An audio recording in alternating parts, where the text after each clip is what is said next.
अस्सलाम वालेकुम, welcome to my channel true rice official. यकीन और भरोसा। एक आदमी बहुत ऊंची इमारत के दरमियान तनी हुई रस्सी पर चल रहा था।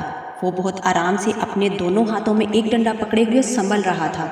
उसके कंधे पर उसका बेटा था। जमीन पर खड़े तमाम लोग दम साधे खड़े यकटक उसे देख रहे थे। जब वो आराम से दूसरी इमारत तक पहुंच गया तो लोगों ने तालियों की भरमार कर दी और उसकी खूब तारीफ की।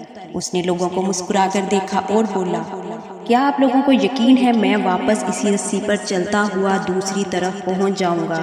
लोग चलाकर बोले, हाँ हाँ तुम कर सकते हो। उसने फिर पूछा, क्या आप सबको भरोसा है? लोगों ने कहा, हाँ हम तुम पर शर्त लगा सकते हैं। उसने कहा, ठीक है, क्या आप में से कोई मेरे बेटे की जगह मेरे कंधे पर बैठेगा? मैं उसे बाहिफाजत दूसरी तरफ ले जाऊंगा। उसकी बात सुनकर सबको सकता सा हो गया, सब खामोश हो गए। यकीन अलग चीज़ है, भरोसा अलग। भरोसा करने के लिए आपको मुकम्मल फना होना पड़ता है और आज हम सब में इस भरोसे की कमी है। हम अल्लाह ताला पर यकीन तो रखते हैं लेकिन भरोसा नहीं कर पाते। वीडियो पसंद आने की सूरत में वीडियो को लाइक और चैनल को सब्सक्राइब कर लें। जज़ाकल्लाह।